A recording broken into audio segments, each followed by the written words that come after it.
So we're going to jump into today's Select Committee session to the Business and Trade Select Committee. Henry Staunton's testimony to them, who's the former Post Office chair, who was removed in January from his position by Kemi Badenoch, and he's answering the critical question, was he asked to stall compensation payments, which has become a big issue and that caused a big furore, causing Kemi Badenoch to announce on Twitter a long tirade of all the things that he'd done wrong and how this wasn't the case. But he is now telling us that actually they've accepted really this is the case after he's produced a new file note that he found a few days ago, which provided even more detail about the conversation had between himself and Sarah Munby in the civil service around the time of their first meeting when he was appointed, a little over a month after he was appointed. Let's jump in and have a listen to what he has to say. Order, welcome to the final panel of the Department for Business and Trade Select Committee hearings into redress for subpostmasters. I'd be very grateful if the clerk to the committee would please administer the oath.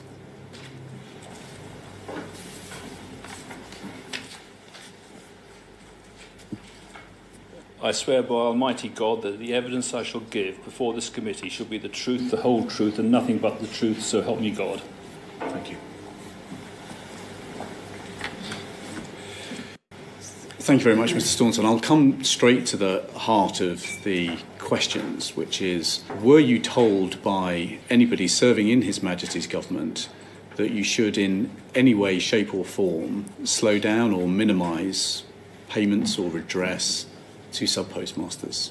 So this question was the revelation that was broke the other week when Kemi Badenoch came out quite angrily on Twitter and said, well, actually, he was under investigation for a disciplinary and there was all these other things going on. Other board members were telling me things were going wrong after he claimed that actually he was told to slow down on the Horizon compensation payments, which the sub-postmaster's still waiting for. So let's hear what he has to say on this. Yeah, let me just answer that question by, so I think you used the phrase nod and a wink. So let me say exactly what took place.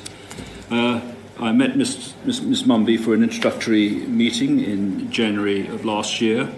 I went through the many challenges that we face: dysfunctional governance, unreliable systems, inadequate controls, hugely loss-making business, all the issues around remediation and a poor culture.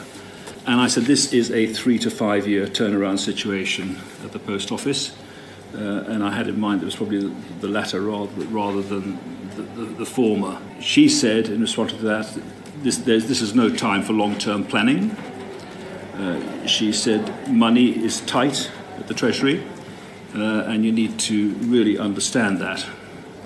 And I said, well, in terms of trying to hold back, there are only 3 levers of big cash outflows that we can pull. One is the inquiry costs, which are significant. One is compensation, and one is the replacement to Horizon, which is the biggest lever. And I said, and I said actually, in detail, I said the inquiry, the costs will have to be what they will be surely. In respect of compensation, we need to be to do the right thing by postmasters in taking this money, and we're in dire need of a new system.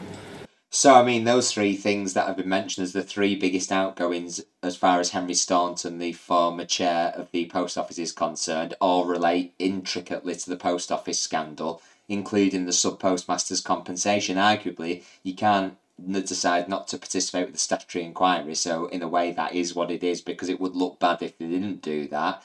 Secondly, the compensation, which we'll come back to in a sec. Thirdly, the replacement for Horizon. We know Horizon still is a major issue, but of course any IT project of that size is going to cost a massive amount of money.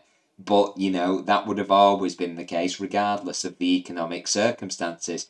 So it seems like the suggestion is there, well, we can't not replace Horizon because it doesn't work. We can't not participate in a public inquiry because they can compel us to do so anyway. So was the option of, well, we can delay the sub-postmaster's compensation, but the whole thing that strikes me about this is that would A, be heartless, but B, it's not solving the problem. This compensation is going to have to be paid in the end, so what does it matter if it's now or in 12 months' time?